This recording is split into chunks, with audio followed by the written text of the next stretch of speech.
Pare, tahan na. Alam kong hindi madali itong pinagdadaanan mo. Pero kailangan mo magpakatatag.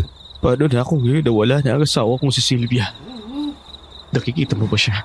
Payapa lang siyang tingnan sa loob ng kabaho pero sinasabi ko sa iyo, malayo sa pagiging payapa ang nangyari sa kanya.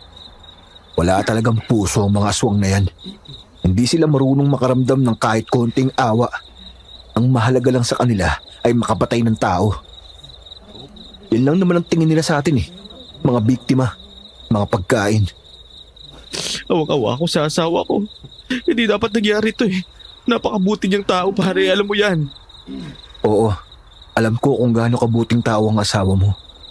Ilang beses lang kami nagkita pero ramdam ko kung gaano siya kabait.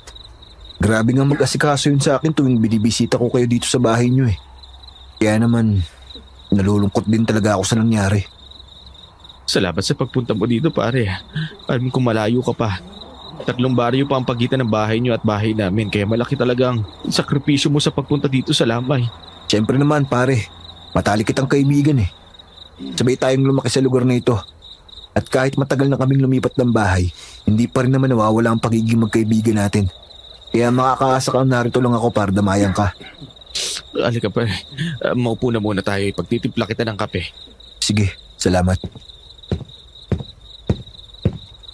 Pare, kung hindi mo mamasamain, paano ba talaga namatay ang asawa mo? Ang sabi mo, pinatay siya ng aswang. Pero papaano? Alam kong mahirap para sa'yo na ikwento ang bagay na to.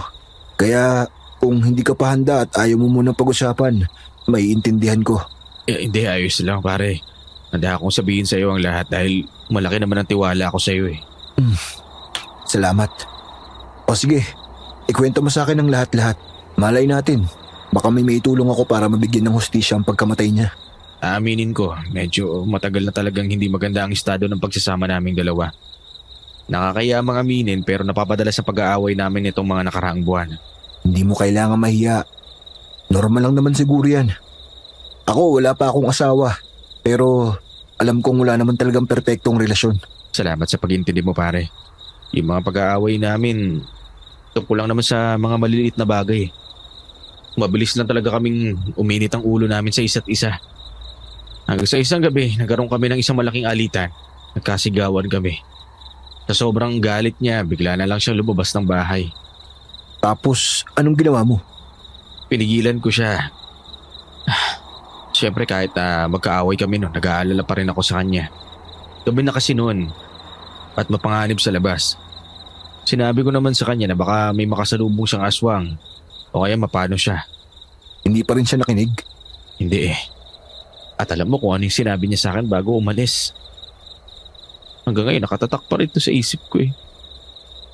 At tuwing naaalala ko to para akong natuturok sa sakit. Anong sinabi niya? Mas gugustuhin pa raw niyang mapatay ng aswang kaysa makasama ang isang kagaya ko. Pare. Pagkatapos dun, basta na lang siyang lumabas ng bahay. Dahil nasaktan ako sa sinabi niya, hindi ako agad nakakilos. Pero nung nakabawi ako at napagtanto ko na yung sitwasyon, mabilis akong tumakbo para habulin siya. Pero huli na ang lahat? Oo, huli na ang lahat. Naabutan ko siyang nakaupo sa damuhat na nakatingin sa kawalan. Tinatawag ko siya pero parang wala siyang naririnig eh.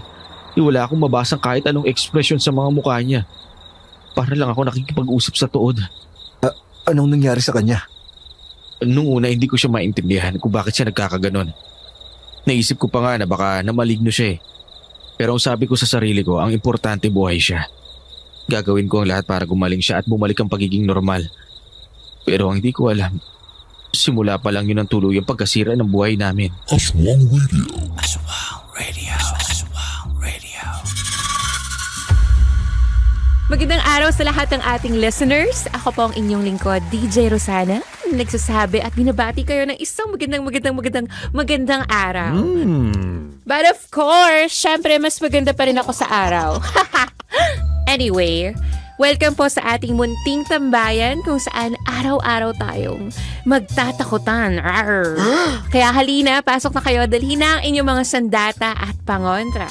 Dahil ngayong araw, mapapakinggan na naman natin ang isang kwento tungkol sa mga nilalang ng dilim.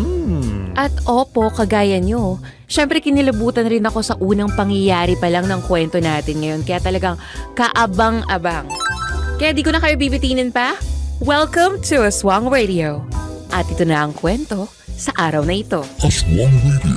Aswang Radio. Aswang Radio. Hello DJ Rosana. First of all, gusto ko po kayong i-congratulate sa bago niyong YouTube channel na Aswang Radio. Sure po ako na matutuwa na naman ng mga kagaya kong mahilig sa mga kwentong katatakutan. Lalo na yung mga kwentong tungkol sa aswang. Ako po pala si Mark, taga Mandaluyong, at isang certified bayani puyat sa BPO industry. Aba, hello.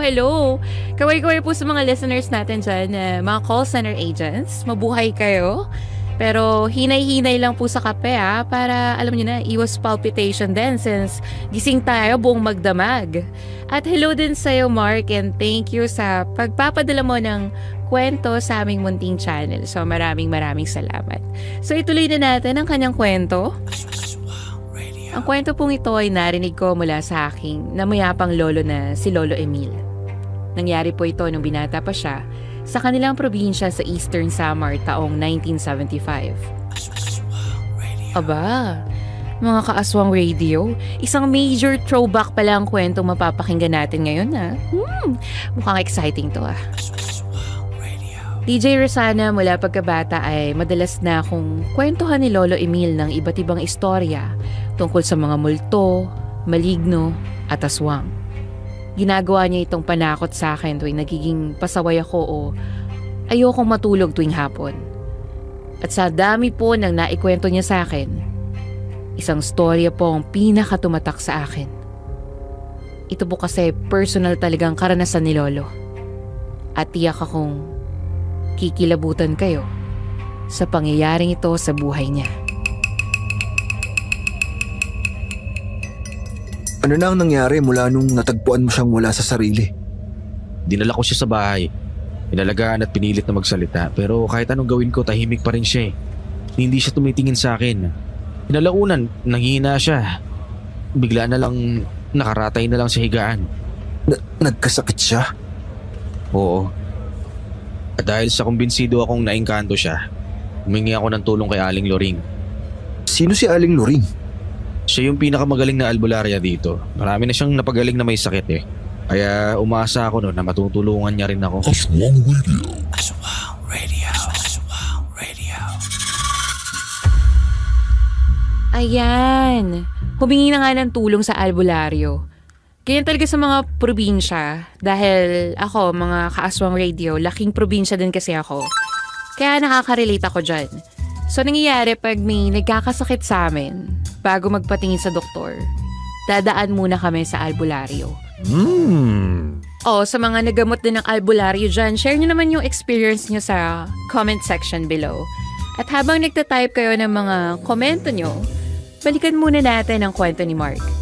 Natulungan nga ba ng albularyong si Aling Loring ang mag-asawang Andres at Sylvia? Aswang Radio. Aswang Radio. Aswang Radio. Ano ka mo? Teka, hindi na si Sylvia ang kasama ko ngayon? Ano pong ibig niyo sabihin? Naaalala mo yung sinabi mo sa akin, natagpuan mo ang asawa mo na nakahiga sa damuhan na parang wala sa sarili. Opo. Mula nang tumakbo siya palabas ng bahay niyo, gaano katagal bago mo siya nasundan? Hindi ko na po maalala. Siguro nasa 5 minuto. Ewan ko, masyadong maraming nangyari nung gabing yun Ipagpalagay na nating 5 minuto nga ang lumipas bago mo siya nasundan. Sapat na panahon na ito upang makuha ng aswang si Sylvia. Ano? Teka, hindi ko po kayo maintindihan Kung kinuha siya ng aswang, bakit kasama ko pa rin hanggang ngayon si Sylvia? Nakikita niyo rin naman siya. Kagaya ng sinabi ko, hindi na siya ang asawa mo. Isang aparisyon na lang ang iyong nakikita. Ano? Ang tunay na Sylvia ay tinangay ng isang gabunan. Ito ay isang uri na makapangyarihan at mapanganib na aswang. Isa sila sa mga sinaunang lahi ng aswang. Tuso sila, malalakas at hindi madaling kalabanin. Sa katunayan, kaya nilang maging aswang kahit sa umaga. Hindi, imposible. Ano gagawin ko? Kailangan ko makuha ang asawa ko. Nasa kamay ng isang gabunan ng iyong asawang Andres. At ang babaeng nasa harap natin ngayon ay isa lang kahoy. Isang aparisyon. Sa mga mata mo, siya ang iyong asawa. Pero ang totoo, nililim lang ka lang ng iyong mga mata dahil na rin ito sa kapangyarihan ng aswang. Anong gusto ninyo? Tumuwanga na lang ako dito habang nasa kamay ng mga halimaw ang asawa ko? Masyadong mapanganib ang nais mong mangyari. Hindi maaari yon. Kailangan may gawin ako. Kung gano'n ang kailangan mong bilisan. Dahil sa oras na mamatay na ang Sylvia na kasama mo ngayon, ang aparisyon, ibig sabihin nun ay wala na rin ang totoong Sylvia na hawak ng mga aswang. Hindi pwede mangyari yan. Hindi ako papayag na magwawagi sila. Aswang Radio. Nakakaloka! Para tayo nanonood ng pelikula. Oh. So hindi na pala si Sylvia ang kasama ni Andres. Aparisyon na lang ito.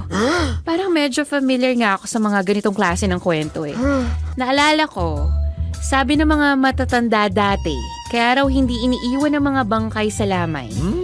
Dahil baka raw kunin ito ng mga masasamang nilalang.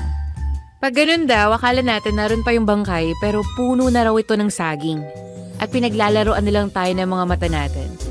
Parang medyo similar to sa kwentong pinadala ng ating sender. Napansin nyo ba?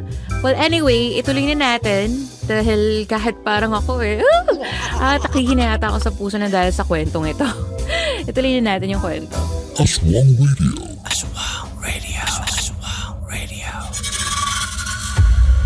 Dahil sa kagustuhan ko mahanap ang asawa ko, nakisapi ako sa isang grupo ng mga kalalakihan na nanunugis ng aswang. Lahat sila nakatira lang sa baryo namin at matagal na raw nilang misyon na puksain yung mga aswang. Pareho pala tayong manunugis ng aswang. Bilib din ako sa'yo pare. Hindi madaling bagay ang pinasukan mo. Masyadong delikado. Pero ginawa mo pa rin alang-alang sa asawa mo. Siyempre naman pare, wala akong hindi kayang gawin para sa kanya. Nung panahon yun, wala nang ibang tumatakbo sa isip ko kundi kung paano ko siya maililigtas eh. Naiintindihan kita. Kung ako man ang nasa posisyon mo, yan din ang gagawin ko. Hindi rin ako susuko. Mabuti na lang at nangako ang mga kasamahan ko na tutulungan raw nila ako mabawi sa Sylvia. Pero huli na pala ang lahat. Isang gabi pagka-uwi ko ng bahay naabutan ko si Sylvia na dumudugo ang ilong at nangingisay. Ay, Diyos ko. Maging bathala. Aling Lori, anong nangyayari sa asawa ko? Bakit parang nagdideliryo siya? Kulay puti na yung mga mata niya oh. Tapos sobrang putla rin ang balat niya. Mahawa po kayo, tulungan niyo na po siya. Andres, katawarin mo ako. Ngunit wala na akong magagawa para sa kanya. Huli na ang lahat. Hindi totoo yan. Magaling ka pong albularya. Alam kong may pwede kayong gawin. Pwede kayong makagawa ng ritual na papagalingin siya. Sige na po, nakikiusap ako. Tingnan mo ang iyong asawa. Hindi na siya humihinga. Masakit para sa akin sabihin ito, Andres, pero wala na talaga tayong magagawa. DJ Rosana pinagmasdan ni Andres ang kanyang asawa. Tama si Aling Loring. Hindi na nga ito humihinga. Nakapikit na ito at hindi na gumagalaw. Nilapitan niya ito at nakumpirmang wala na nga itong buhay nang hindi niya maramdaman ang pulso nito. Hindi na rin niya narinig ang pagtibok ng puso nito. Hindi.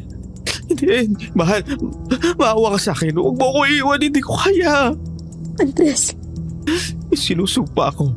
Magpabayaran ng mga aswang na yan ang ginawa nila sa asawa ko. Papatayin ko sila bilang hustisya sa nangyari sa asawa ko. Andres, maghunos dili ka. Hindi mo alam ang sinasabi mo. Mahirap kalabanin ng mga aswang lalo na ng mga gabunan. Wala akong pakialam kahit ikamatay ko pa. Wala na rin ang mga halaga ang buhay ko eh. Ang mahalaga lang sa akin ngayon, may pagiganti ko ang kamatayan ng asawa ko.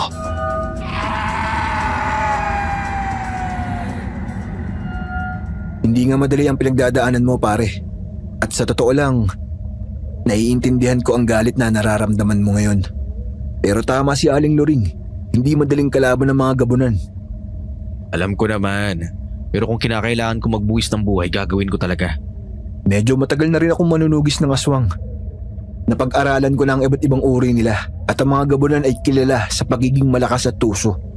Wala silang sinasanto at wala rin silang pinipiling oras.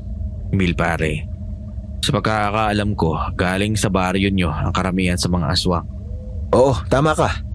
Mistulang isinumpa ang baryo namin sa dami ng aswang na namumugad doon.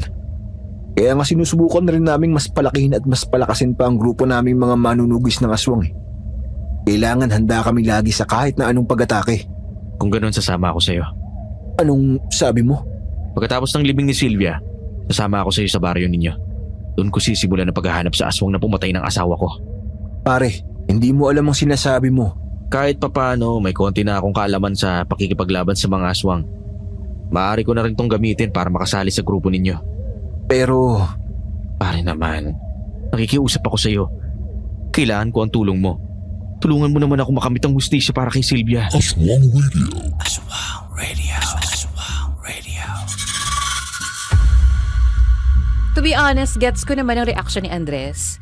Ikaw ba naman ang mawala ng asawa ng dahil sa aswang? Tingnan natin kung hindi ka makakaramdam ng galit, hindi ba?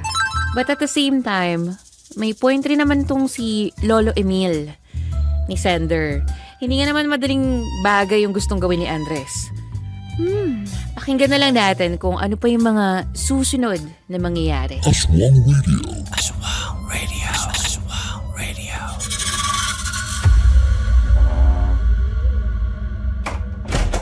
Ay salamat, nandito na rin tayo. oo nga ginabi na tayo Malayo pala talaga ng baryo ninyo, no? Malapit na sa kakahuyan at ang dilim pa ng mga daanan. Kaya ngayon, hindi na ako nagtataka kung bakit ginawa itong kuta ng mga aswang eh. Oo nga, kaya nababalot ng takot ang mga tao dito. Hindi pa man tuluyang dumidilim ang paligid naghahapunan na sila at hindi na lumalabas ng bahay. Alam mo na, masyadong mapanganib. Tama, mas maganda na magdoble ingat.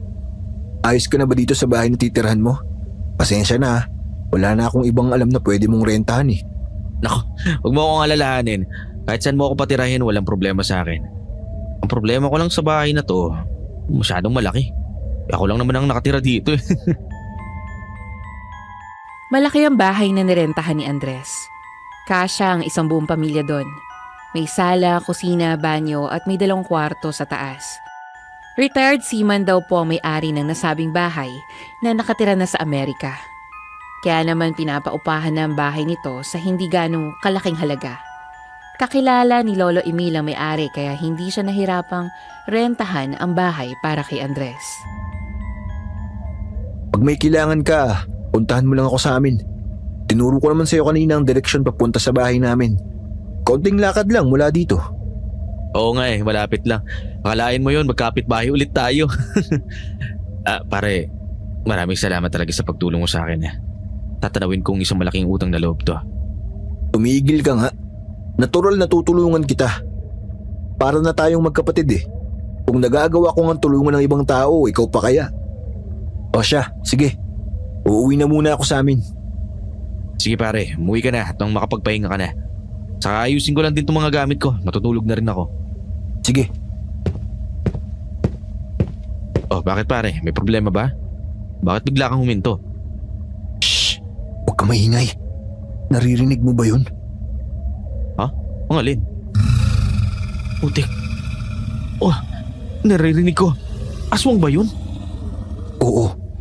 Kilalang kilala ko na ang tunog ng mga halimaw na yan.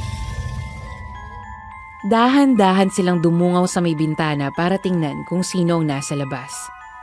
Madilim ang paligid.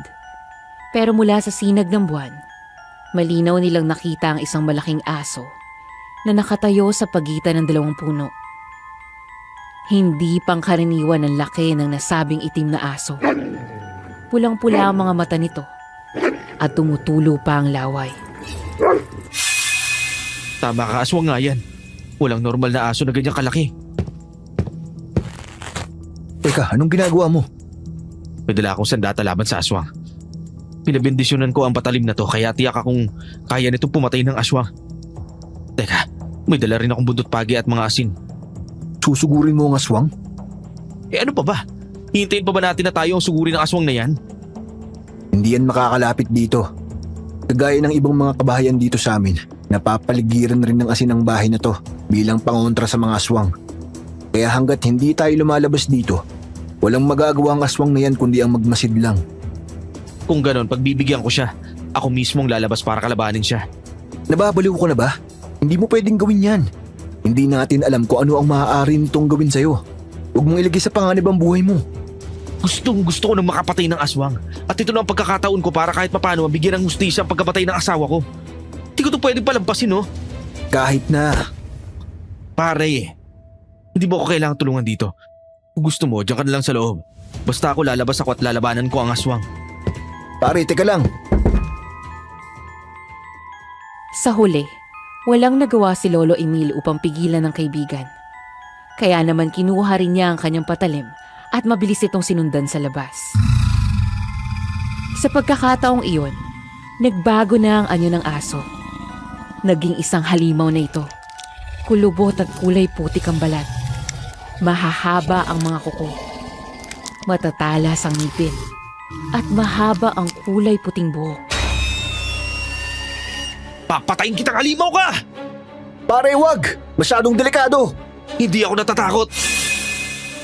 Buong tapang na sinugod niya ang aswang. Pero sa kasamaang palad ay hindi niya ito nagawang tamaan. Sasaksakin na dapat niya ito sa tagiliran, pero mabilis na naiwasan ng aswang ang kanyang pag-atake. Hinawakan siya nito mula sa kanyang likuran at basta nilang itinapon sa lupa. Andres! Nahirapang tumayo si Andres. Nakita niya sa mukha nito ang paghihirap. Gumagapang na ito upang makalayo. Pero bago pa man ito makabawi, ay gumagalaw na ang aswang para umatake. Namilog ang mga mata ni Lolo Emil. Alam niyang katapusan na ni Andres sa oras na makalapit ang aswang dito. Kaya mabilis siyang kumilos at hinarangan ng aswang. Nagawa mo siyang saksakin sa kanang binti. Sige pa! Saksakin mo pa siya, pare! Samatalayin mo na yung pagkakataon! Bago pa man niya magawa ang sinasabi ni Andres, ay nakabawi na kaagad ang aswang. At parang mas pinalakas pa ito nang nararamdaman itong galit at sakit. Bakas ang galit sa matatalim nitong mga mata na nakatitig kay Lolo Emil. Sinubukan siya nitong atakihin gamit ang mahahaba nitong kuko. Pero maliksi si Lolo at nagawa nitong iwasan ang bawat atake ng halimaw. Sa bawat pagkakataon naman na nakakaiwas siya, ay lalong umiigting ang galit nito. Pare, huwag ka magpapatalo sa aswang na yan! Mas malakas ka! Patayin mo na yan! Nahihirapan na ako, pare. Hindi ko alam kung hanggang kailan ko kayang iwasan ang pag-atake niya. Hindi nagtagal, ay nakaramdam na ng pagod si Lolo. Hinihingal na siya at unti-unti ring bumabagal ang kilos. Ilang saglit pa, ay tuluyan na siyang tinamaan sa kanang braso. Lumikha ito ng malaking sugat, hanggang sa nasundan pa ito ng nasundan. Parami ng parami ang sugat na natamo niya mula sa aswang. Muli naman niya itong nasaksak sa tagiliran. Pero hindi ito sapat kung ikukumpara sa daming beses na napuruhan siya ng aswang. Pare, tutulungan kita! Hindi, huwag ka nang gumalaw dyan. Lalo ka lang mapapahamak. Sino yung mga yun? Ang mga kasama ko. Sa awa ng Diyos, dumating pa ang mga kasama ni Lolo na mga manunugis ng aswang. 5 po sila na walang takot na sumugod sa aswang. Pinagtulungan nila ito dahilan para magtamo ng maraming sugat ang halimaw sa iba't ibang parte ng katawan nito. Tumatakbo yung aswang! Pupunta siya ng gubat! Mga kasama, huwag niyo nang habulin pa ang aswang. Masyadong delikado. Baka may marami itong kasama sa loob ng gubat. Tama si Bill. Huwag niyo nang habulin pa ang aswang. 5 lang tayo sa gabing ito. Hindi natin kakayanin kung may darating na mas maraming aswang. Gabunan pa naman ang isang yun at malakas at tuso. Aswang Radio. Aswang Radio. Teka lang, kailangan ko yata ng tubig. Masyadong intense yung mga eksenang yun, di ba? Parang napagod ako. Pero ako lang ba? O kuhang-kuha rin ni Andres yung inis nyo, no? Masyadong padalos-dalos. Ayun tuloy. Nalagay sila sa panganib. Ay, nako.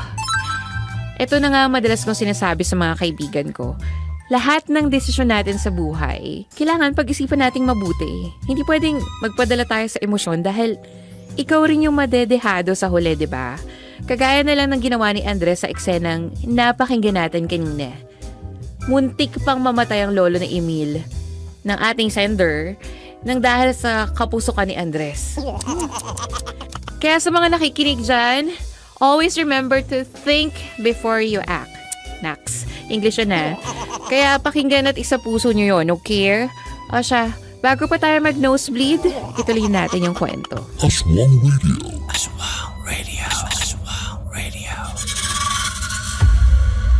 Pare, pasensya na talaga. Maling-mali ako kanina eh. Lagi pa tuloy sa pangarap ang buhay mo nang dahil sa akin. Hindi ako galit sa iyo, pare. Pero sana sa susunod, matuto kang makinig. Hindi yung padalos-dalos ka lang. Oo, alam ko, hindi na mauulit yun. Naiintindihan kong gusto mong bigyan ng hustisya ang pagkamatay ng asawa mo. Pero hindi mo makukuha ang hustisya pag naging isa kang malamig na bangkay dahil sa mga aswang. Sa ngayon ay kailangan mong maghintay at maghanda. Andres, naikwento ni Emil sa akin ang nangyari. At tama ang kaibigan mo, kailangan mong maging handa sa paghaharap sa mga aswang. Hindi sila basta-bastang kalaban. Pare, siya si Mang Tonyo, ang leader naming mga manunugis ng aswang. Matagal na panahon niya na itong ginagawa at utang na loob namin sa kanya ang lahat ng kaalaman namin sa pakikipaglaban sa mga aswang. Alam na alam niya ang kanyang ginagawa, kaya dapat lang na makinig tayo sa kanya. Mang Tonyo, maraming salamat po sa pagtulong niyo sa amin. Oo naman, para ko na rin anak ng si Emil at hindi ko to maaaring pabayaan. Sana po matulungan niyo rin po akong makamit ang hustisya para sa asawa ko. Nakikiusap ako sa inyo, Mang Tonyo, tulungan niyo po ako. Siyempre naman, narito ang grupo namin para tumulong sa kahit sinong nangangailangan ng tulong laban sa mga aswang. Pero kailangan mong mangako na makikinig ka. Hindi ka magpapadalos-dalos at hindi ka rin kikilos na mag-isa. Opo, pinapangako ko po yan sa inyo. TJ Rosana mula noon ay naging maingat na raw po si Andres. Kahit paano ay nakampante naman si Lolo Emil nang mapansin niya nakikinig na ang kaibigan niya sa kanila. Sinama nila ito sa grupo nila at hinasa pa ang kaalaman nito sa pakikipaglaban. Kitang-kita raw po ang determinasyon sa mukha ni Andres tuwing nagsasanay sila. Sa totoo lang, napahanga si Lolo Emil sa determinasyon nito. Kaya naman, hindi na siya nagtaka ng isang gabi ay isinama na ito ni Mang Tonyo sa panunugis ng mga aswang. Pare, ganito rin ba yung pakiramdam mo nung unang beses kang sumama sa pagtugis ng aswang? Ay, lakas ng kabog ng dibdib ko eh. Medyo kinakabahan ako pero mas nananaig yung pagkasabi kong mapatay yung aswang. Normal lang ang nararamdaman mo. Unang beses mo to eh. Masasanay ka rin naman kalaunan. Sana mahanap ko talaga yung kabunan na pumatay kay Sylvia. Pag nahanap ko talaga ang halimaw na yun, ako mismo papatay sa kanya. Huwag kang mawalan ng pag-asa. Alam kong darating din ang araw na yon. Mga gabunan, maging alerto kayo mga kasama! Natigilan po sila sa paglalakad nang may biglang lumabas na 3 malalaking aswang. Kaagad naman nilang inihanda ang kanilang mga sandata. Huminga ng malalim si Lolo Emil at pilit na pinatatag ang kanyang loob. Yung itsura nila, kagayang-kagaya sa aswang na nakaharap natin noon. Oo, mga gabunan. Hindi kaya't isa sa kanila yung mga nakainkwentro natin? Baka mamaya gustong gumanti. Posible. Ilang saglit ang lumipas ay nag-upisa na ang labanan. Unang sumugod ang aswang na buong giting rin na hinarap ng kanilang grupo. Si Ruben! Tinagay siya ng isa sa mga aswang! Hindi! Hindi to maaari! Huwag ka na sumunod, Emil! Pero po, Pare, masyadong delikado. Baka mamaya pati ikaw maging bihag ng mga aswang. paano si Joben? Hindi natin siya pwedeng pabayaan. Hindi natin siya pababayaan. Babawiin natin siya. Pero sa gayon, kailangan muna nating ituon na atensyon mo sa pakikipaglaban sa natitirang 2 aswang. Sobrang lakas ng 2 aswang na natira. Kaya naman kahit mas marami sila, ay nagawa pa rin silang talunin ng mga ito. Nang gabing yon, ay 2 kasamahan nila ang tuluyang nasawi sa pakikipaglaban sa mga aswang. Hindi! Hayop kayo, mga aswang kayo. Tinangay ninyo si Oben. Ngayon naman, Dalawa pa sa mga kasamahan namin ang pinatay ninyo. Umanta kayo. Pagbabayaran nyo to. Pare, teka lang. Laking gulat po nila nang biglang sugurin ni Andres ang dalawang aswang. Sobrang liksi nitong kumilos. Kaya naman hindi ito nagawang tamaan ng mga kalaban. Sa sobrang bilis at pulido ng kilos ni Andres, ay hindi na namalay ng mga halimaw ang pag-atake nito. Nagawa nitong saksakin ng maraming beses ang mga aswang. Hindi nagtagal, ay tuluyang bumagsak sa lupa ang isang aswang. Duguan ito at hindi na humihinga. Ang isa namang natitirang aswang ay paika-ikang tumakbo papunta sa mga madilim na parte ng gubat. Hoy, aswang! Bumalik ka rito! Hindi pa tayo tapos! Kaya mo na, Andres. Kaya araw din sa atin ang pagkaaswang na yan. Pagkatapos ng laban ng iyon, ay bumalik na sila sa kubo ni Mang Tonyo. Dito palaging nagtitipon-tipon ang kanilang grupo upang paghandaan ang kanilang misyon. Pero nung gabing iyon, tahimik ang lahat, nakayuko, at ang iba'y maluha-luha pa sa nangyari. Sa gabing ito, isa sa mga kasamahan natin ang natagay ng aswang. At dalawa naman sa atin ang nasawi. Ilang beses na itong nangyari, maraming beses na ang mga may nagbuwis na buhay alang-alang sa misyon natin.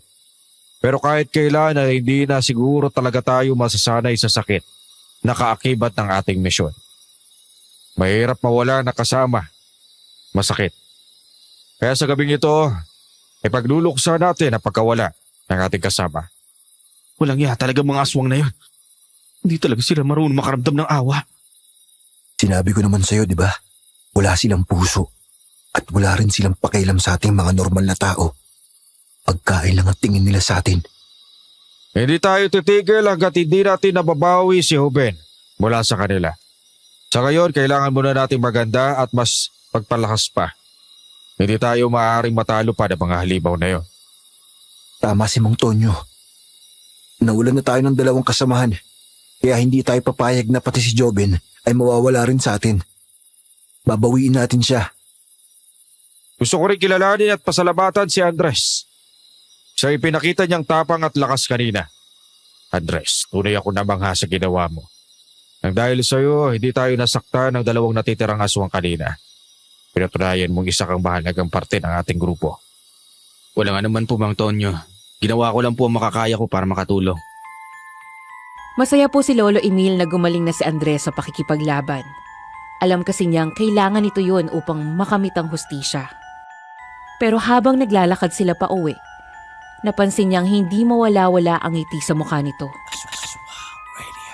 Nako, ito na nga ba yung sinasabi ko eh. Hindi kaya lumaki yung ulo nitong si Andres porket magaling na siya makipaglaban? Alamin natin. Sa wakas, marunong na rin ako makipaglaban sa mga aswang. Hindi lang marunong, pakiramdam ko. Parang gumagaling din ako. Nakita ko nga kung paano ka makipaglaban kanina. Nagbunga na rin ang determinasyon mo sa pag-iensayo. Nakakamangha yung pinamalas mo kanina. Ngayon kaya ko na silang labanan. Umanda na ang mga aswang na yun sa akin. Nararamdaman ko na malapit ko na makamit ang hustisya, pare. Huwag ka pa rin magpakampante kahit na marunong ka na makipaglaban sa aswang. Dapat mag-ingat ka pa rin. Siyempre naman. Pero ngayon, mas nagkaroon na ako ng kumpiyansang labanan sila. Gagawin ko ang lahat para puksain ang kasamaan ng mga halimaw na yon. Lumipas sa mga araw at linggo, napansin ni Lolo Emil ang pag-iiba ng ugali ni Andres. Kung umasta ito ay para bang kaya na nitong gawin ng lahat. Marami rin sa kanilang mga kasamahan ang palihim na kinausap si Lolo tungkol sa pag-uugali ni Andres. O, diba? Naku, sinasabi ko na nga ba eh. O, diba? Lumaki na nga yung ulo niya. Alam niyo, isa to sa mga life lessons na kailangan nating tandaan. Hindi porket magaling tayo sa isang bagay at kaya na nating gawin ng lahat. Hindi yun dapat nagiging rason para lumaki yung ulo natin. Kaya sana lang no, hindi naman magdala ng kapahamakan itong pinapakita ni Andres. So, tingnan natin kung ano mangyayari. Pakinggan natin ang susunod na eksena. Aswang Radio. Huwag mo sanang mamasamayin ang sinabi ko, Emil. Alam kong para mo ng kapatid si Andres pero itong mga sinasabi ko ay base lamang sa obserbasyon ko. Naiintindihan ko po kayo, Mang Tonyo. At sa totoo lang, pati ako napapansin rin ang mga bagay na sinabi nyo. Katunayan, ilan na rin sa mga kasamahan natin ang kumausap sa akin tungkol kay Andres. Sabi nila, daig pa raw nito ang leader kung umasta. Alam mo, naiintindihan ko naman ang pinanggagalingan niya. Labis ang kagustuhan niyang makamit ang hustisya para sa kanyang asawa. Hanga ako sa determinasyon niya. Pero ang problema, sobrang bilis niyang madala sa emosyon. Kaya ang pinag-aalala ko baka ito pa mismo ang magdala sa kanya sa kapahamakan. Ang mas masaklap baka ang grupo natin ay mapahamak. Kakausapin ko po siya. Sigurado naman ako makikinig yun sa akin. Sige, ikaw ang bahala. May tiwala naman ako sa iyo. Pero teka, bakit wala siya ngayon dito? Hindi naman yun nawawala sa mga pagpupulong natin. Oo nga po Kanina pa ako nagtataka kung bakit wala siya dito. Hindi kaya masama ang pakiramdam. Hindi ko rin po alam Dadaan na lang po ako sa kanya pagkatapos natin dito. Mas maigi pa at kamustahin mo. Maagang natapos ang pagpupulong nila ng gabing yun. Kaya kaagad na dumiretso si Lolo Emil sa bahay na inuupahan ni Andres. Madilim raw ang bahay nung dumating siya. Tahimik at parang walang tao. Paring Andres.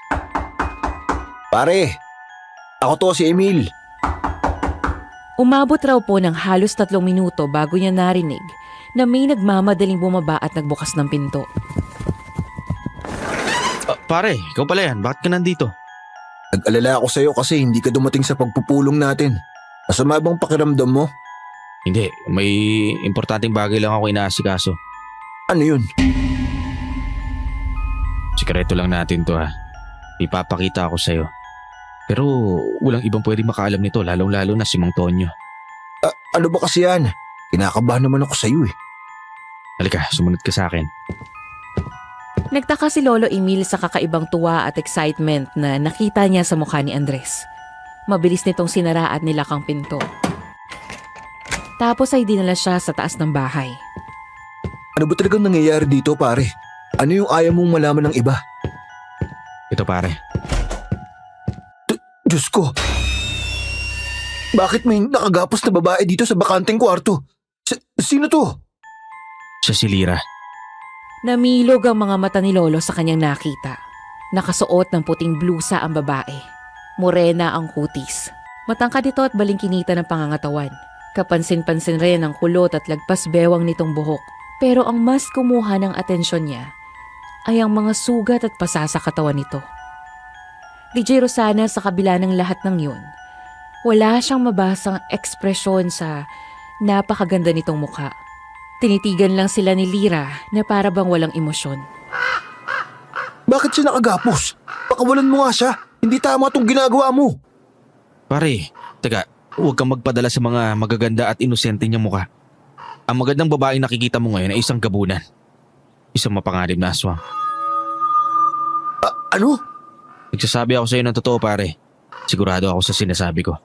Lira, totoo bang sinasabi ng kaibigan ko? Isa ka nga bang aswang?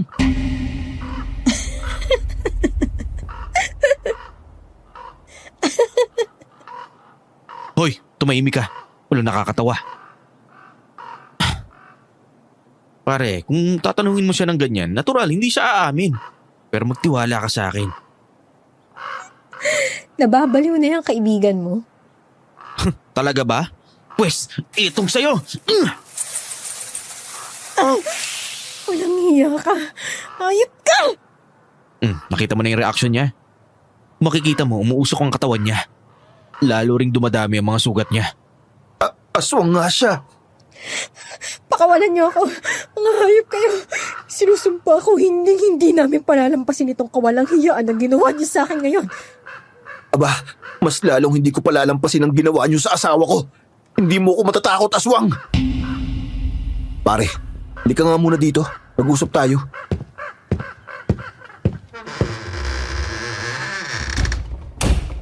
Paano mo nadakip ang babaeng yun? Nakita ko siya sa palengke. Napansin kong pamilyar yung mukha niya sa akin eh. Parang nakita ko siya nung nakausap na asawa ko sa may plaza. Magkakilala sila ni Sylvia? Oo, hindi ko rin alam kung paano kaya nilapitan ko siya para magpakilala.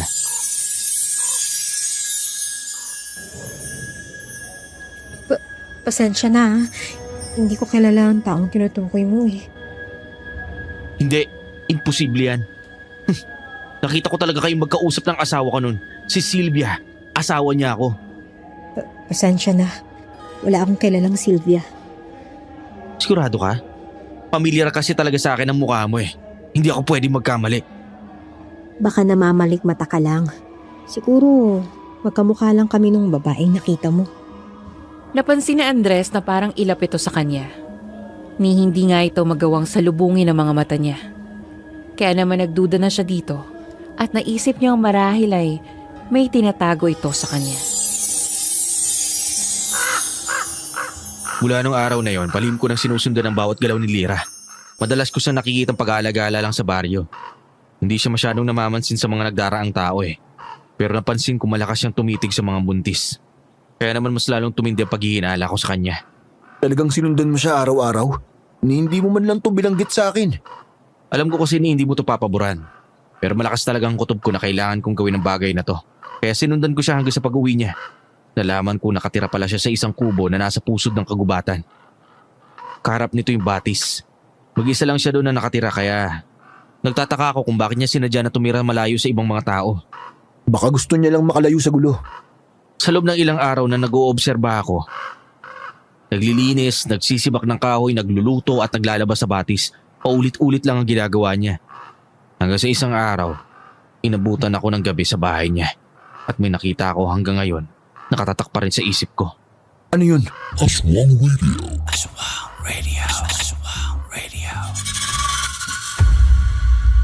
Teka lang! Teka lang. Alam niyo masyado ng intense yung mga eksena ha. At may bago pa talagang karakter na pumasok.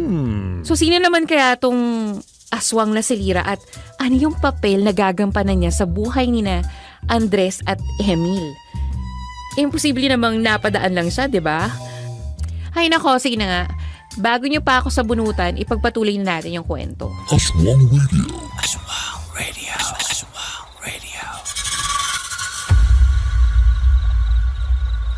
Ginabi na ako dito. Siguro naman, uwi na muna ako. Bukas ko na lang itutuloy yung pagmamanman sa kanya. Lumabas siya ng bahay. Oh, teka, bakit ang sama ng tingin niya sa magkasintahang naliligo sa batis? Hindi kaya naiingayan lang siya dahil sa lakas ng tawanan ng mga to. Teka, tingnan ko nga muna kung anong nangyayari. Gusto kong makita kung paano siya magalit eh. Sigurado akong pagsasabihan niya yung magkasintahang yan.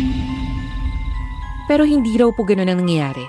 Halos maputulan ng hininga si Andres nang makita kung paano nagbago ang anyo ni Lira.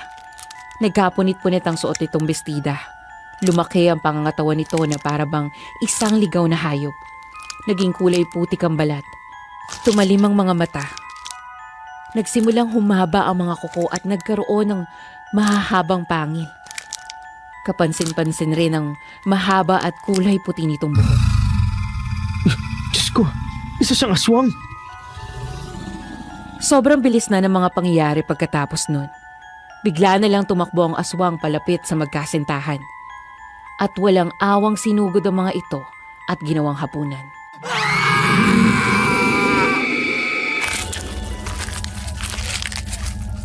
Nung nakita ko nangyari yun, bigla ako nagkaroon ng kutob na si Lira nga ang pumatay sa asawa ko. Magkakilala sila eh.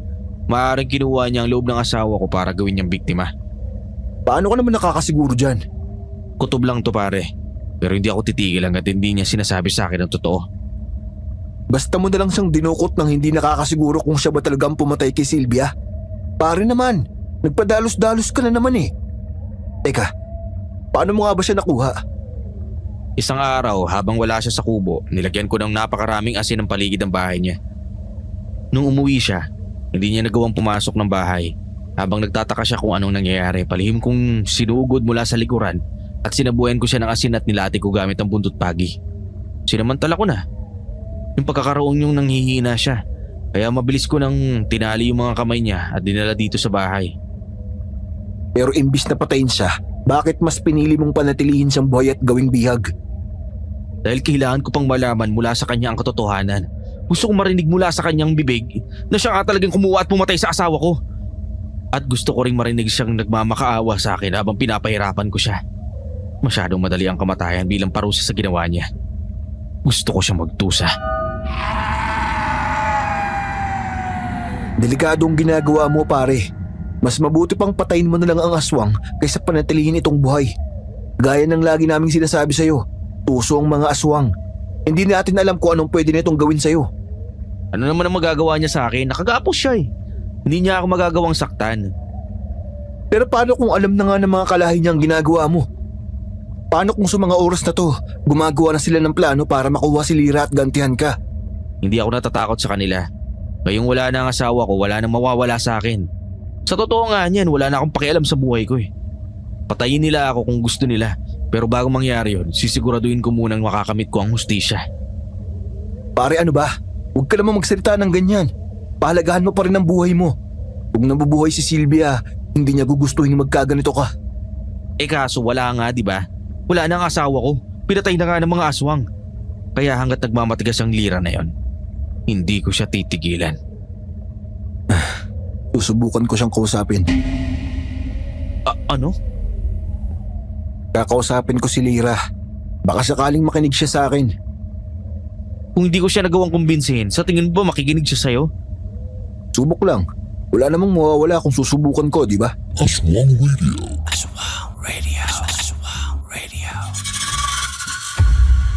Oh no! Sana nga'y makinig ito sa kanya, diba? Pero kayo ba? Sa tingin nyo ba posibleng makinig yung aswang sa isang tao? Pwede kaya itong mapakiusapan? Para sa akin kasi parang masyadong malaking sugal to kung gagawin nyo ng lolo ng sender natin ngayon. Ewan ko, medyo malabong magtagumpay siya dito pero malay natin, diba? Aswang Radio.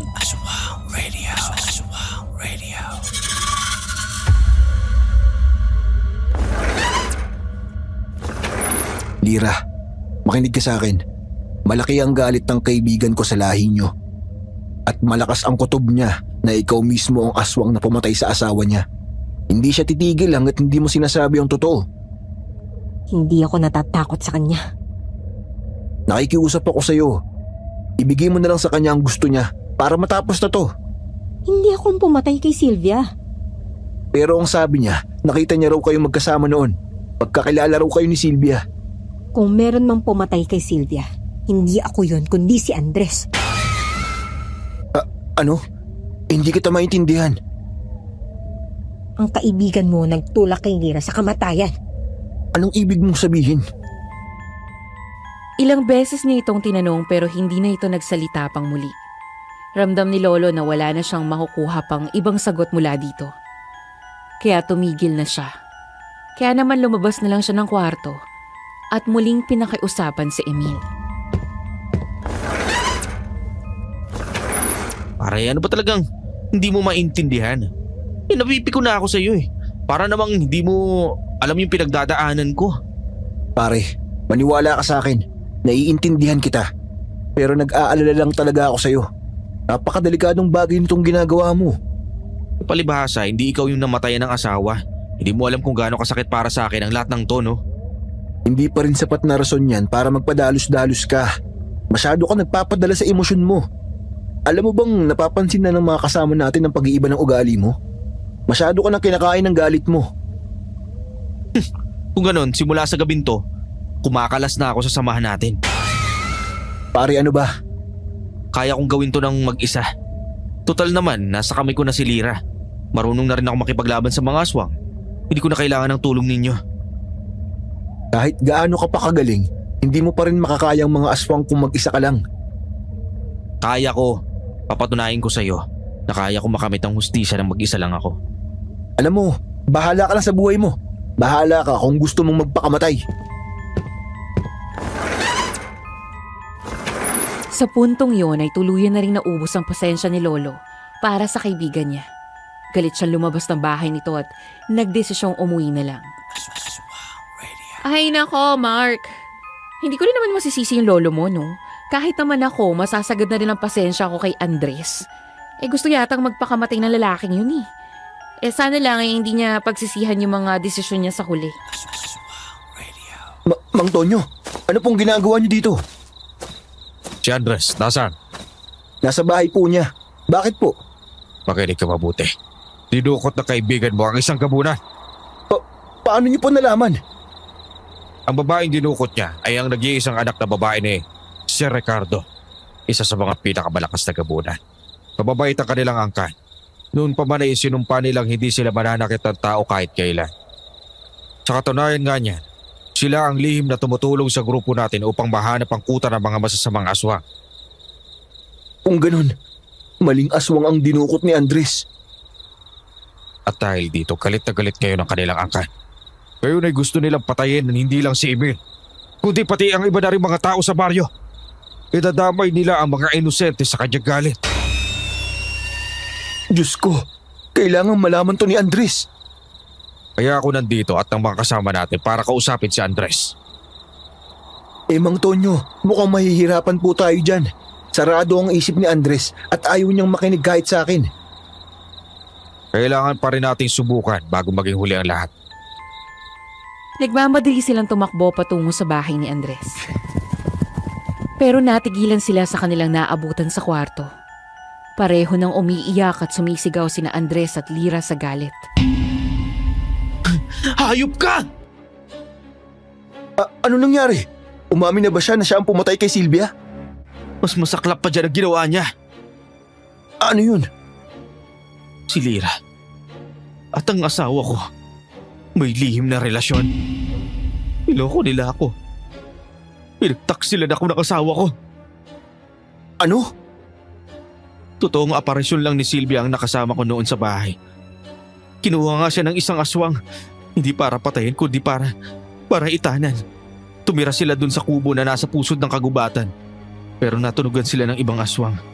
Kaya isang gabi sinugod sila ng mga aswang at pinatay nila ang asawa ko. Kung magsalita ka, parang kasalanan ko ang lahat Pinagtanggol ko si Sylvia. Ginawa ko lahat na makakaya ko. Hindi ko siya pinabayaan. Pero kung hindi mo siya dinala doon, hindi siya mamamatay. Ikaw ang totoong nagtulak sa kanya sa kamatayan. Ikaw, dahil wala kang kwentang asawa. Hayop ka, babae ka? Pagpapayaran mo to! Biglang kinuha ni Andres ang buntot ng pagi mula sa katabing mesa at malakas na hinataw ito sa katawan ni Lyra. Walang hiya ka, itigil mo to! Magbabayad ka sa ginawa mo sa asawa ko. Papatayin kita! Kung umasta ka, parang wala kang kasalanan kay Sylvia. Baka nakakalimutan mo. Ginawa mo miserable ang buhay niya. Sinungaling ka! Anong ibig mong sabihin? Pare, huwag kang makinig sa babaeng yan. Sinungaling yan eh. Mula nung nalaman niyang walang kakayahang magbuntis si Sylvia, nagbago na ang pakikitungo niya rito. Walang araw na hindi niya pinaparamdam dito na wala itong kwenta. Madalas siya naglalasing, nambababae, at maraming beses rin niyang pinagbuhatan ng kamay ang asawa niya. Ano? Hindi totoo yan. Hindi ko magagawa yan sa asawa ko, no? Mahal na mahal ko siya. Nagsasabi ako ng totoo. Ilang beses pa nga pinakita ni Sylvia sa akin ang mga pasa niya sa katawan. Kung alam mo lang, gustong gusto na kitang patayin noon. Pero pinigilan lang ako ni Sylvia. Dahil kahit wala na siya nararamdaman para sa'yo, pinahahalagan pa rin niya ang pagiging mag-asawa niyo. Pero kung ako lang ang masusunod, matagal ka ng patay. Hayop kang halimaw ka! Huwag ka! Pakawalan mo ako dito at lumapit ka ng patas! Maglaban tayo at nang mapatay na kita! Mga aswang! Tumindig ang balahibo nila nang tumitig sa kanilang lahat si Lyra. Bigla itong ngumisi na parang isang demonyo. Dumating na ang aming angkan. Katapusan niya na. Tama siya. Mga kasama, maganda kayo. Narito na ang mga gabunan. Aswang Radio. Diyos ko, nakakaloka. Nakakalokang plot twist naman to. So, ibig sabihin may relasyon sina Lyra at Sylvia. I mean, naniniwala naman tayong love wins, diba? Regardless of gender. Pero, kasal pa rin si Sylvia kay Andres. But at the same time, nagtataksil din naman pala si Andres sa asawa niya. Kaya sigurado akong mahati ang opinion yung lahat tungkol sa bagay na to, mga kaaswang radio. Nako, nararamdaman ko na papunta na tayo sa exciting part. Pero bago tayo magpatuloy, may mga tanong lang ako sa inyo. So, ilagay niyo sa comment section below. Anong masasabi niyo sa mga ginawa ni Andres? Justifiable ba yung mga ginawa niya dahil nasaktan siya at gusto niya lang makamit yung hustisya para sa asawa niya? Dapat ba siyang magalit na nagkaroon ng lihim na relasyon ng asawa niya kay Lyra? At higit sa lahat, dapat ba nilang paniwalaan ang mga sinabi ni Lyra na isang aswang? Sige, please make sure to leave your thoughts sa comment section natin below. So for now, balikan na muna natin ang ating kwento at tingnan natin kung ano ang mga susunod na magaganap. Aswang Radio.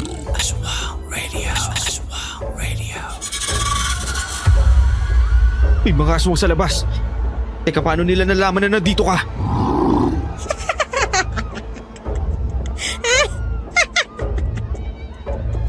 Sa tingin mo ba, basta-basta na lang ako magpapatalo? At sa tingin mo rin ba, palalampasin ng angkan namin itong ginawa mo sa akin ngayon? Hindi! Kaya sisiguraduhin kong pagsisisihan mo ang lahat ng ito. Pare, anak si Lyra ng isa sa mga pinakamakapangyarihang gabunan. Natunugan nila ang ginawa mo. Kaya nandito sila para bawiin si Lyra at para magiganti. Hindi kayo magtatagumpay! Bakit? Akala mo ba makakaya mong labanan ng mga aswang? Isa ka lang normal na tao. Pare, ito na yung sinasabi ko sa'yo kanini. Masyadong delikado tong ginawa mo. Ebe, lalabas muna ako. Tutulungan ko ang mga kasamahan natin na kasalukuyan nakikipaglaban sa mga gabunan. Sige po, Mang Tonyo. Susunod po ako. Sir Ricardo. Ama, Ikaw ba ang nangahas na dukutin at saktan ng anak ko? Hindi ako natatakot sa'yo. Mabilis na pumunta si Andres sa likod ni Lyra at itinutok sa leeg nito ang dalang kutsilyo. Halatang nagtatapang-tapangan na lang daw po ito sa puntong yun. Para bang pinaninindigan na lang nito ang desisyon. Lapastangan ka. Bitawan mo ang anak ko. Nandito ka rin naman Mas mabuti siguro kung makita mo kung paano ko papatay ng anak mo. Pare, nakikiusap ako sa'yo. Itigil mo na to. Ilalagay mo lang sa kapahamakan ng sarili mo at pati na rin ang mga inosenteng tao. Hindi ito ang hustisyang hinahanap mo. Tumahimik ka! Tinuring kitang parang kapatid. Akala ko naiintindihan mo ang pinagdaanan ko pero nagkabali ako. Wala ka palang kwentang kaibigan. Hindi totoo yan. Naiintindihan kita. Pero bilang kaibigan mo, gusto ko lang maituwid ang pagkakamali mo. Para hindi na to tama. Andres! Nakikiusap ako! Itigil mo na to! Laking gulat po nila nang biglang may tumalon mula sa bintana. Nasira po ito at nakapasok ang isang aswang. Kaagad nitong tinulak si Andres palayo kay Lyra. Hindi naman nag-aksaya ng oras si Sir Ricardo at mabilis itong tumakbo papunta kay Lyra para kalagan ito. Samantala, nakita naman ni Lolo Emil na susugurin na ng aswang si Andres para patayin. Kaya mabilis siyang kumilos. Dinampot niya ang benditadong patalim ng kanyang kaibigan na nasa sahig. Pare! Kuya! Ayop ka! Pinatay mo ang anak ko! Ano? Ang anak na lalaki ni Sir Ricardo ang napatay mo, Emil! Patawarin niyo ako. Gusto ko lang namang iligtas ang kaibigan ko. Pagbabayaran mo to. Buhay ang kinuha mo, kaya buhay rin ang kapalit. Namilog ang kanilang mga mata nang makita ang unti-unting pagbabago ng anyo ni Sir Ricardo. Lalong lumaki ang katawan nito na naging kulay putik. Nakakapangilabot namang tingnan ng matalim nitong mga mata. Humaba rin ang puting-puti nitong buhok at nagkaroon pa ng matutulis na kuko. Sir Ricardo, nakikiusap ako. Huwag niyo po itong gawin! Tumahimik ka! Pinatay ng alaga mo ang kuya ko. Dapat lang na magdusa siya. Kasama ang kaibigan niya si Andres. Ama, huwag ka makinig sa matandang yan. Tapusin mo na ang buhay ng magkaibigan yan. Pare, anong gagawin natin? Kailangan nating lumaban. Sir Ricardo, alam ko pong malaki ang naitulong nyo sa grupo naming mga manunugis ng aswang. Pero sa pagkakataong ito, kailangan ko po kayong labanan. Tignan natin kung kaya nyo. Lumabas ang mga pangil ni Sir Ricardo at sa isang iglap ay tumalo nito sa direksyon nila. Nakakapanindig ng balahibo ang mga pangil nito na parabang isang mabangis na hayop. Mabuti na lang at napaghandaan ni Lolo Emil ang pag-atake nito. Sa isang mabilis na galaw, umikot siya at pinagsasaksak ng patalim sa kanang bahagi si Sir Ricardo.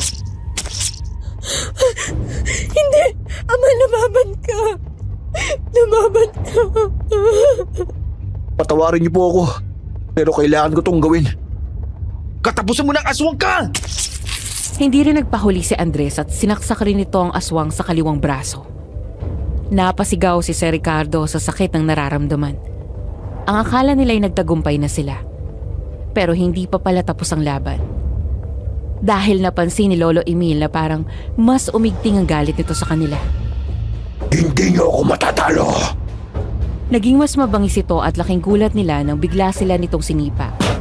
Sa pagkakataong ito ay sumablay sila at hindi nagawang umiwas sa pag-atake ng aswang. Pareho silang tumilapon sa sahig. Kinuha naman ito ang pagkakataong iyon para sugurin si Andres.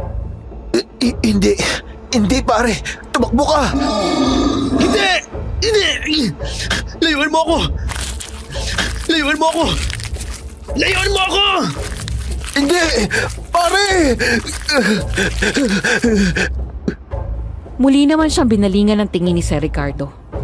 Pakas pa rin ang galit sa mukha nito nang sumugod sa kanya. Napapikit na lang daw si Lolo Emil dahil alam niyang hindi niya na may iwasan ang kamatayan sa pagkakataong yun. Pero bago pa tuluyang makalapit ang aswang sa kanya ay biglang... Mang Tonyo! Si Sir Ricardo!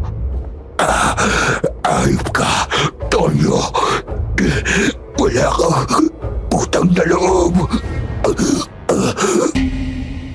Tinatanaw ko malaking utang na loob ang lahat ng ginawa mo para sa samahan namin. Pero sana'y maintindihan mo na ang lahat ng miyembro ng aming samahan ay para ko na rin anak. Responsibilidad ko ilayo sila sa kapahamakan. Tuluyang nanghina ang aswang na si Sir Ricardo. Sumuka ito ng napakaraming dugo. Napaluhod sa sahig bago tuluyang bumagsak at nawala ng buhay. Si Lira, Sabay silang napalingon kay Lira at namilog ang mga mata nila nang makitang nagbago na ang anyo nito. Wala na ang magandang dalaga na binihag ni Andres. Ngayon ay isa na itong aswang na nagliliyab ang mga mata sa galit. Pinatay niyo na rin ang aking ama. Pagbabayaran niyo to! DJ Rosana, nagmistulang hangin raw po si Lira dahil sa sobrang bilis nitong kumilos. Hindi nila napaghandaan ang kakaibang lakas na ipinamalas nito. Sa puntong yon ay dumoble ang takot at kaba na nararamdaman ni Lolo Emil. Ito nga po mismo ang ginawa nila, DJ Rosana. Magkasabay silang tumakbo patungo sa direksyon ni Lira at pinaligiran nila ito. Emil, mag-ingat ka. Hindi tayo pwedeng malingat. Malakas si Lira. Pero alam ko mas palalakasin pa siya ng galit na nararamdaman niya ngayon. Ano pong gagawin natin? Lalabanan natin siya sa abot ng ating makakaya. Nasugatan niya ang braso ko. Masyado siyang mabilis kumilos. Hindi ko na malayan. Kaya daw mo sarili mo. Susugurin natin siya. Hinigpitan ni Lolo Emil ang pagkakahawak niya sa benditadong patalim. Napansin naman nilang ngumisi lang si Lira sa kanila. Para bang hinahamon silang lumapit dito. Mga hangal na mortal. Hindi niya ako mapapatamba. Pasensyahan na lang tayo, Lira. Pero kailangan namin gawin to. Bago pa man sila makagalaw, ay nag-umpisa na itong sugurin sila. Nakakamangha ang bilis nito. At sa isang iglap ay nasa harap na nila ang aswang. Tumakbo pa kaliwa si Mang Tonyo, habang si Lolo Emil naman ay tumalon at tinangkang saksakin si Lira. Ngunit mabilis na nakailag ito na parabang isang hangin sa sobrang bilis ng kilos. Masyado siyang mabilis. Huwag kang paghinaan ng loob! Kaya natin to! Muling tumakbo ng pasulong si Lolo Emil at hinanda niya na ang kanyang kutsilyo. Sa pagkakataong ito, ay mas determinado na siya at inilabas na ang lahat ng natitira niyang lakas. Hindi raw napaghandaan ng aswang ang biglaan niyang pag-atake. Tinagaan niya ang tagiliran ni Lira. Napaatras ang aswang na nagliliyab pa rin ng mga mata sa galit. Muling tinangka ni Lira na sugurin sila. Pero kaagad namang kumilos si Mang Tonyo at sinipa ang binti ng aswang dahilan para madapa ito sa sahig. Huwag mo siya kaya, makabangon! Opo, sugurin niyo po siya. Bilis! Bago pa man makabangon si Lira, ay kaagad na siyang sinipa ni Lolo Emil. Napahiga ulit ito sa sahig. Tumakbo naman si Mang Tonyo palapit dito at buong tapang na sinaksak sa bandang tiyan ng aswang. Hindi na po siya gumagalaw. Wala na si Lira.